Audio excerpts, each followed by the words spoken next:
Ready? Thank you. Well, it's Colin here, bloody again. What I want to work on this video, keep an eye on this time here, because if I go over 35 minutes or into 40, my friend can't find the video. They don't seem to accept it over 40 odd minutes. Can I put another video on anyway, but I'll keep it to about 35 minutes. And so anyway, I want to have a look in this video today. There's different things I could mention bloody again, but I was looking at this White Island tragedy, which happened, as you know, about a year or so ago. 22 people died in it. Now, you see, my fellow New Zealander,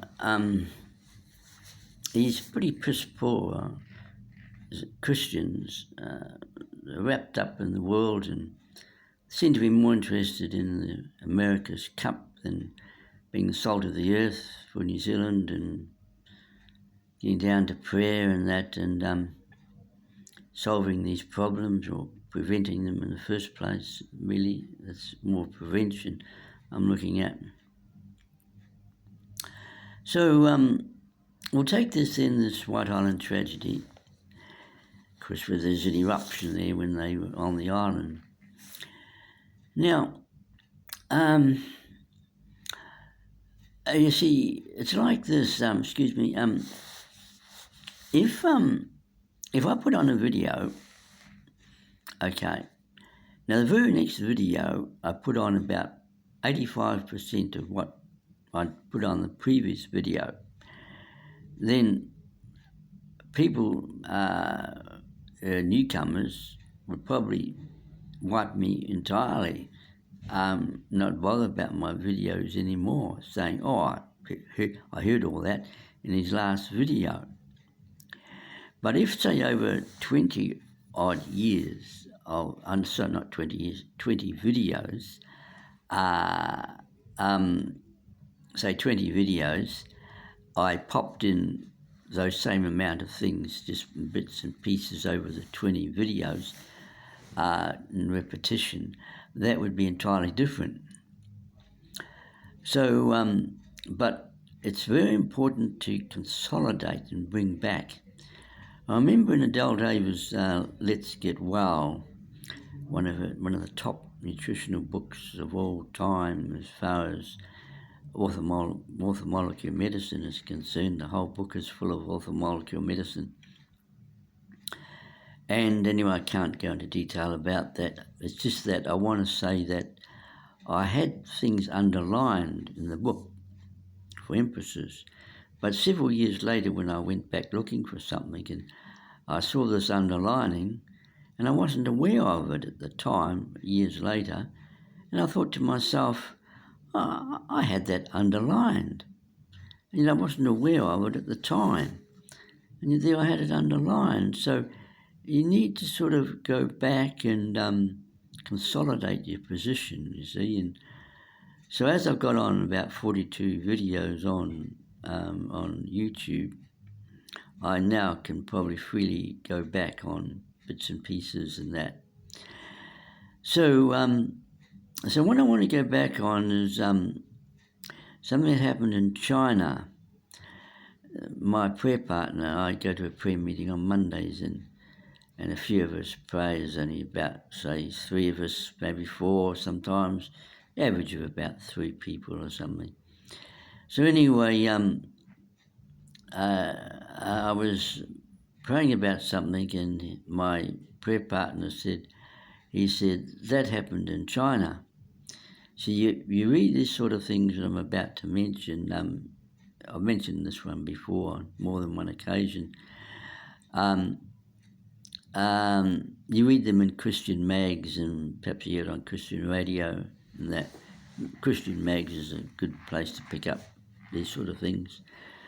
So anyway, what happened was this woman in China, she was in charge of the bell for the miners down below.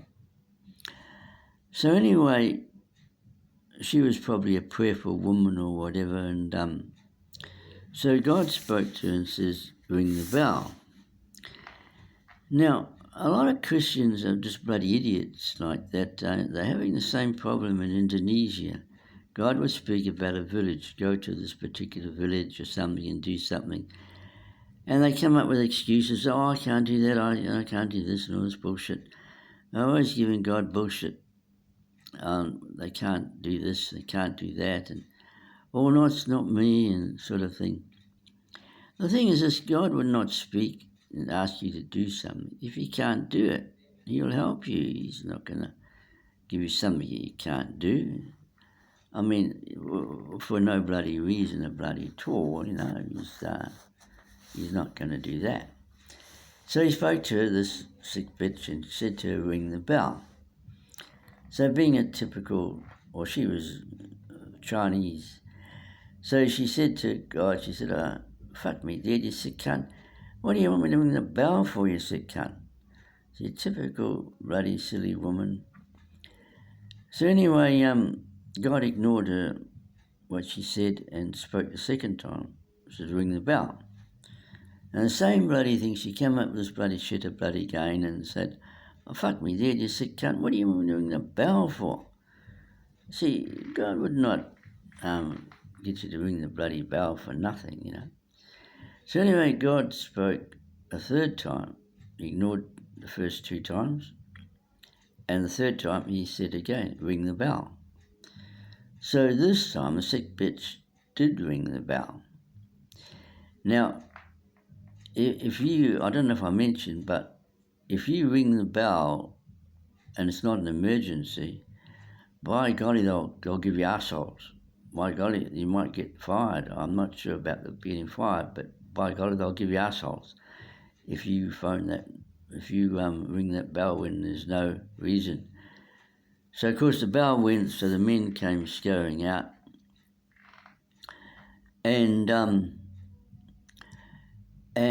what happened was that when they found that that it was no emergency, from memory of the article or so what I'd read, they had either just started to give her assholes, or they were just going to start to give her assholes, when suddenly, without warning, the hill and that shook like a mighty earthquake. It was probably bigger than the Wellington one, and that was bigger bloody enough, because about 2 or 3 years ago we had this big earthquake in Wellington, 7.8, and I was in Courtenay Place in Wellington here, and if you don't know Wellington, one of the main streets is Courtenay Place, and I literally could not stand on the footpath. It was like the footpath was rolling, and it was a fantastic earthquake. I was dancing, yeah.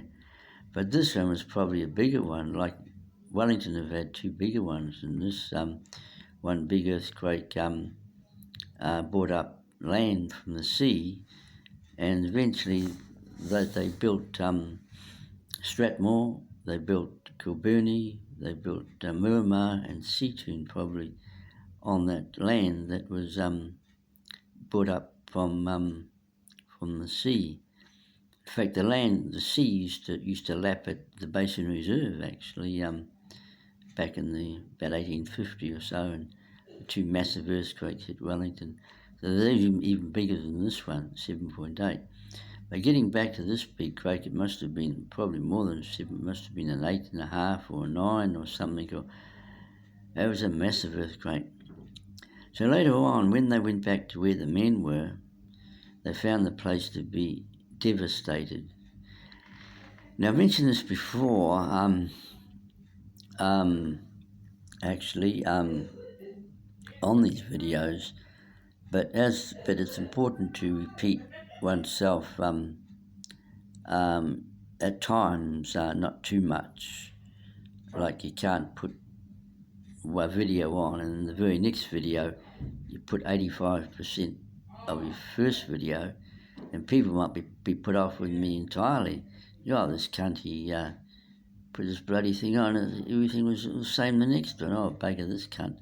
so it might not bother me a bloody gain. But when you spread the same thing out, so over 20 videos, you spread all that out in bits and pieces over the 20 videos instead of just the one video, then it's different because you're just popping in bits and pieces and you get the same amount sort of thing, but spread out more. So, but it's very important that I mention this a bloody again here about this incident, because it's what I want to speak on tonight, which is this White Island tragedy. It could, you might say, well, what about using it for this Pike River mine one? That was an earthquake. The same, no, not an earthquake. That was a that was a miners. 29 men died. Why didn't you use that one? Well, I could have done, but I was more on the moment, smaller one. Well, I could have used that one, but I've got on mind at the moment the White Island tragedy. Now, you see, Christians are so tied up in New Zealand with the America's Cup, and they're not doing the job what they're supposed to be doing, the salt of the earth and that. See, put it this way, supposing that you're a Christian or non-Christian, and you are going home to watch the America's Cup, and suddenly you heard this smash and that. You went over and you heard screaming, and the people in this car got into a tremendous smash, and so you rushed over, and those two people were too injured. They hit the windscreen or whatever, and they were too injured to do anything, and they managed to scream or something, and so you went over and you rushed, and you somehow or another you got them out. Maybe the window was open or something, and you managed to get the car door open or something. You dragged them out from the car, and then just as you'd fairly well got them fairly well clear of the car, suddenly, without warning, the car burst into flame. Now, wouldn't you be happier that you saved those two lives rather than to go and watch the America's Cup? I mean, saving those two lives would affect you for the rest of your life. You'd always remember what you'd done about saving those two lives like that. So I can get a better light here, a little bit better here. So you see there's rewards in different ways. Excuse me. Been out in the chill and that, been busking. I do busking to support a work in Africa. I usually busk at night in Courtenay Place. Excuse me. And you're standing in a draft all the time. Must take more vitamin C to knock it out. So anyway, so there's important things more important to you, and then excuse me.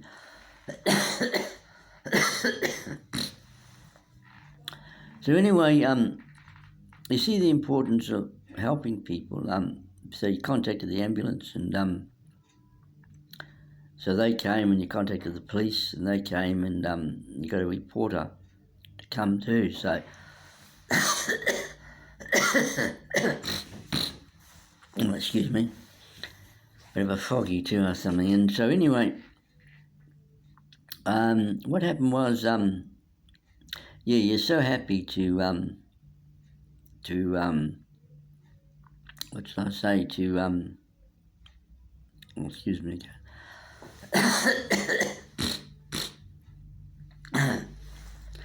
Need a drink of water.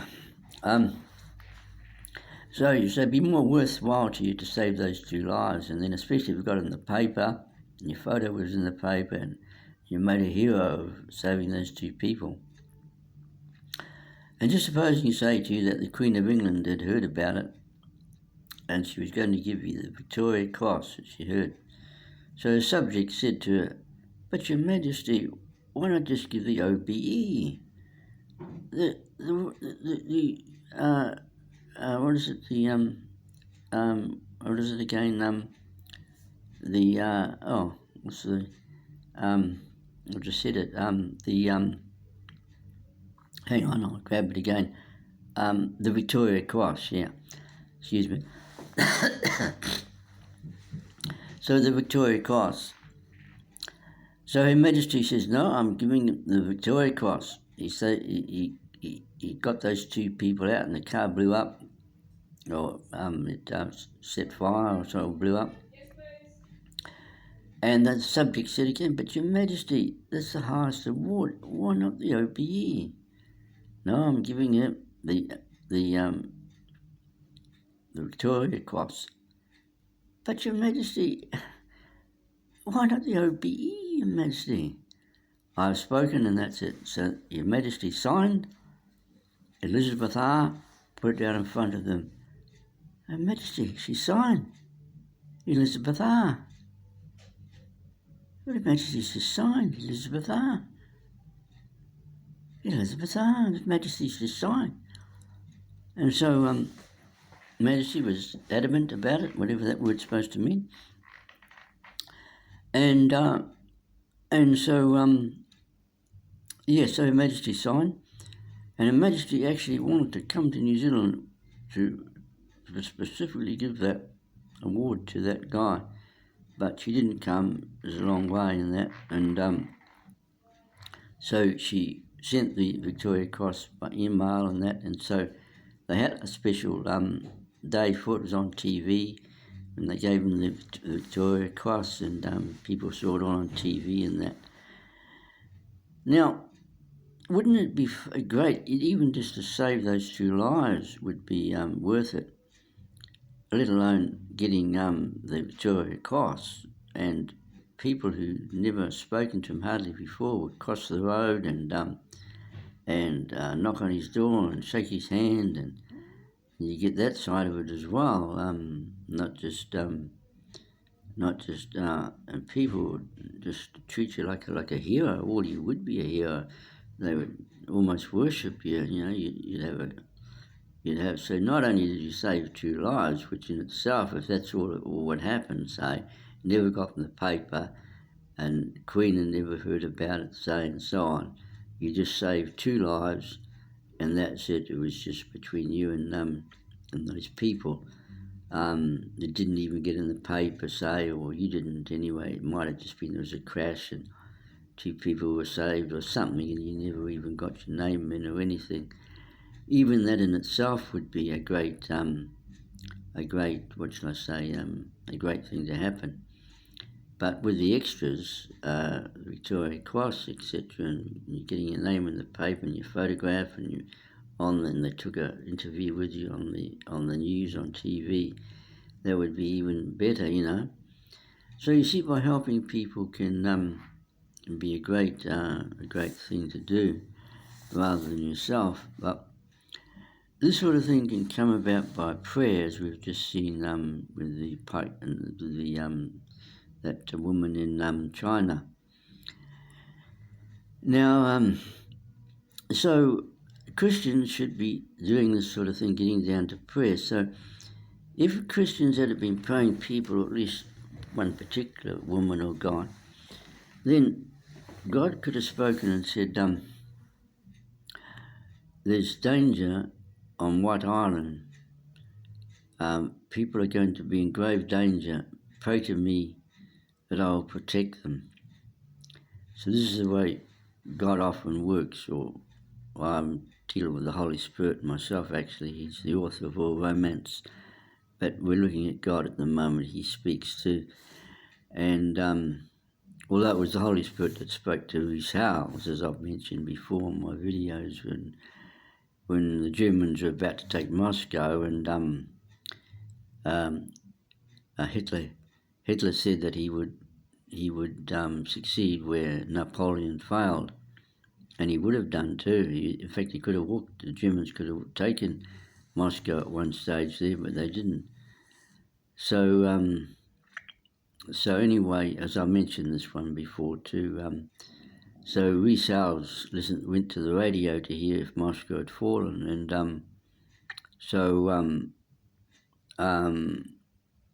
the news was that it hadn't fallen, but bad news was expected any time. So it wasn't a matter of if Moscow was going to fall to the Germans, but when. So anyways, Rhys Howells was walking back. The Holy Spirit is the one that I'm working with too. He spoke to Rhys Howells and said, is there any need for Moscow to fall? Why don't you pray to me that I will save the city and give these Nazis a setback? So unfortunately, Rhys Howells was into judgment too, and whereas otherwise he could have prayed something different to escort them back, something like that, or just stay in Moscow over the winter, but not on a military side, just as a guest as to the Russians, and then after the winter go back to, or even stay there over the war until the war's finished or something, and the Holy Spirit guides them to be friends, the Germans and the Russians. So. And the Germans give their tanks and whatever they've got to the Russians, and they become their guests. I mean, that could have easily have happened, but unfortunately, Rhys Howells was into judgment, and so an early winter came. Probably the Holy Spirit brought this early winter, and 3 million of the crack German army died in that early winter. Those Russian winters are killers. They didn't have proper clothing, apparently. But anyway, so there was a judgmental one, unfortunately. You can be judgmental. But I mention that to say to you that God asks you first to do something. We've got to be with it too.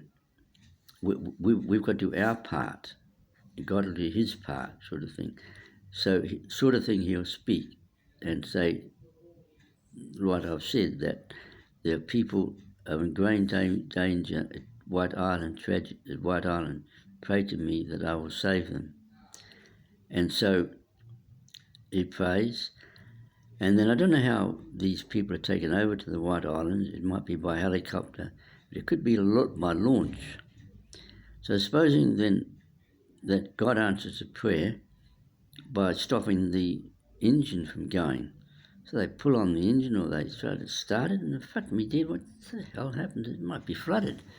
But they check on it, and they, fuck me dead, what the hell's wrong with this bloody machine?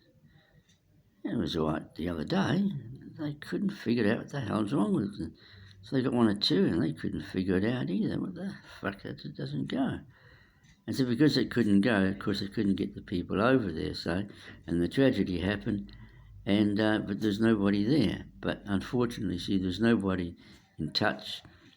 It was like God was going around once in the Old Testament, and he was looking for somebody that could stand in the gap, but he didn't find anybody. See, we need to stand in the gap for these things. But there was nobody, it's just as there was nobody in the Old Testament. And just like, so there was nobody today to protect those people from the White Island tragedy. And see, we're too busy in the worldly things. Whereas in the East, they're better, they're overall better, because there's persecution there, and moderate persecution gets you going. When it's too tough, like in North Korea, if you're caught with a Bible, goodness me, you could be shot dead by a firing squad, or you could be taken to this horrible prison they've got, terrible prison they've got. They give you just meagre, almost starvation, and they sometimes they torture you every day and different things like that, and they put you into this horrible, or give horrible torture here, and they'll put you in this rehabilitation centre where they program you back to. Oh, it's terrible. And what's more, they take your relatives as well. You do something, they go and grab your relatives and chuck them in prison as well. That's what happened in North Korea. But so that's far too strong. But when it's moderate persecution, that's the best they find. In China, they found that's the best because it gets them on their toes better. But in the West, you see, we live on the fat of the lamb. You know, a friend of mine, he went over to the United States, of all places, and he came back and he told me that we in New Zealand, we're living in a paradise.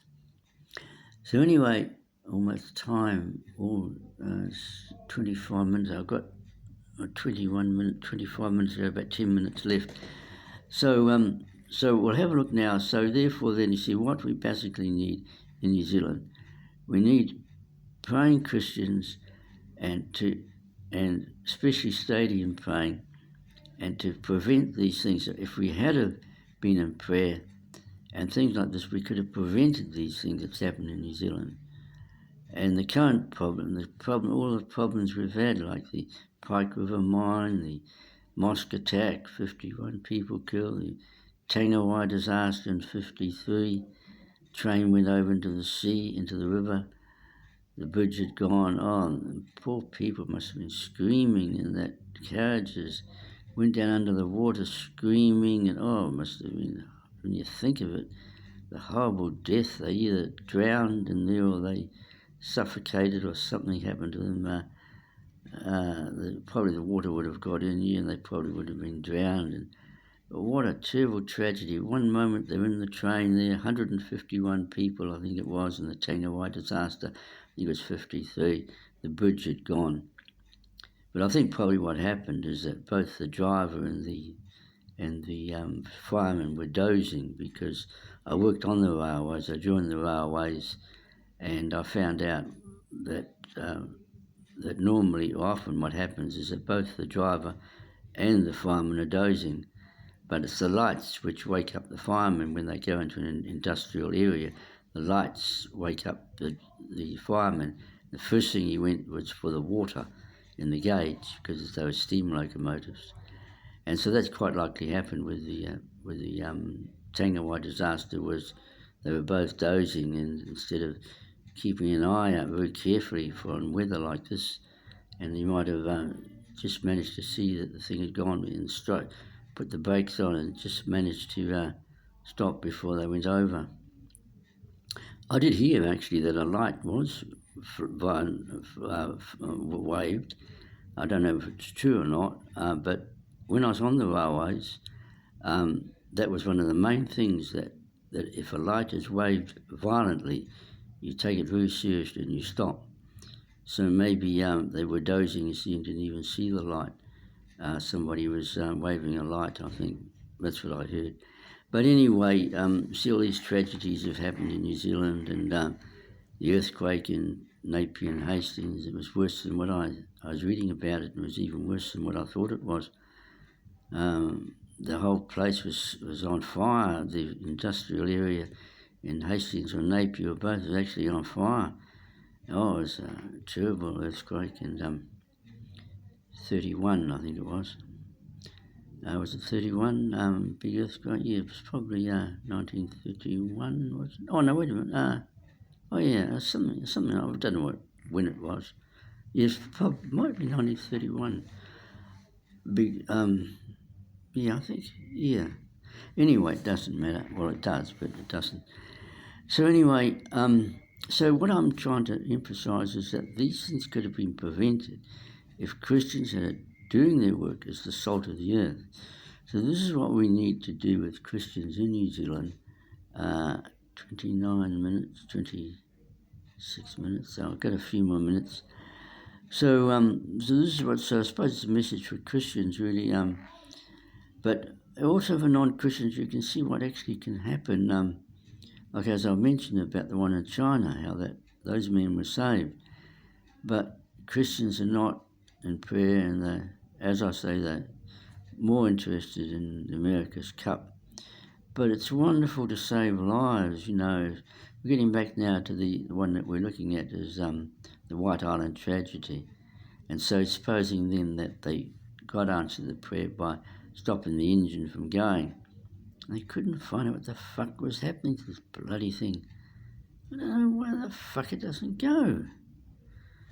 And God stopped it from it. Well, he broke it, maybe. He might have broken something on it on purpose to stop it from going. Anyway, the men and then the eruption comes, but there's nobody on the island, and there should be. And so people take different attitudes. Some Christians would say, goodness, it must be an act of God. And even the people with that were starting the machine up, take the launch over, even they might think, well, goodness. And then after the tragedy, it goes, the machine goes. And I think, well, fuck me dead, what, there's been no change. No, it didn't go, now it goes. Fuck me dead, what the hell happened to this bloody machine? And so that's how God can arrange, that's one way how he can do it. But he can do it, you just need to pray that he will save them. They said, say, these people are in grave danger, pray to me, well, they'll save them, that's right. Say, if it had have happened. And then the same you see with all the other tragedies we've had. And he can even protect New Zealand from cyclones and things like this recent one at the moment. Well, we are in about June the 22nd now, 21, and this man died in this. He left two children were left, and he died. It was a cyclone from one of the suburbs of Auckland. I must just about look at this time of 31. Yeah, I better close in a minute. So therefore, then, what Christians need to do, we need to get to prayer and take stadiums in particular, as I've mentioned before, the importance of stadiums, and we can save future problems. We can't undo what's already happened. It's gone, it's done. The people have screamed and died and suffocated and all that, like the Tangawa disaster, and went under the river. The engine would have been heavy, and the whole train would have gone under the. It's probably a raging winter, a raging river, too. And if it was raining heavy at the time too, and those poor people just died, and their screams. I think if I was in it and I heard the screams and someone other I survived or something, I think I'd never forget those screams. But I wasn't there, of course, to hear them and that. And so this is what we need. We need to get down and stop the future ones that's coming to New Zealand. There's always people dying of cancer and heart attacks, and God can do, the Holy Spirit can do a lot for New Zealand, but it's a matter of us getting down to it. It's rather a bit like a game of drafts. I can't play chess, but I used to play drafts, and there's at least on one occasion, because always you know whose move it is, because you've moved or he's moved, so you always know. But there was at least one time, probably twice or so in my life, playing drafts. I was waiting for a long time, and I said to my opponent, whose move is it? And he said, it's your move. And we're like that with God. Nothing's happening, and we say to God, whose move is it? And God said, it's your move. And we say, I thought it was your move. See, we've got to move, and he can move. And this is why we're getting these tragedies. Christians are just wishy-washy in New Zealand. They need to wake up and realise and start taking stadiums around New Zealand. This is what I want to do, but I can't do it because I'm struggling to get to it's 35 odd minutes now, so I think I'd better close up now. And so I want to see Parliament. I want to see Grant Robinson again, but I won't be able to see him until about another 3 weeks because he's still tied up with the budget. 6 weeks after the budget, hopefully I'll see him, and then hopefully from him I'll get to Chris Hipkins. He's the man behind this COVID-19, because at the moment today they're putting Wellington down to level 2 because just one cunt got the virus. He's not even here. But anyway, what should I say? So we've got to take stadiums. I've got to get through to Parliament. So my next move, hopefully, is to see, because I've written to Chris Hipkins and that, but even an email and about a bit over 90 words, but I still didn't get an email. I stressed in the email, I stressed I want an interview. Please, can I have an appointment? Yeah, the appointment's the word I used. But you don't even get. I mentioned I gave a brief amount of what ophthalmology medicine can do, but you don't get a reply. So I'll just have to hopefully rely on Grant Robinson in about another 3 weeks when the budget is out of their minds, because it should be 6 weeks after the budget before he'll take people. He's very good, the Honourable Grant Robinson, because he says in effect, if you've got a problem, just come and see me. And I think he's the only one. Well, we're looking at about 35 minutes or more here, so I must close then. So I'll catch up with you on another video. So thank you for listening, and we'll try and keep moving and get New Zealand right. Get New Zealand a great country and protected and so on. So I must close, so bye for now. Colin signing off again. So bye for now.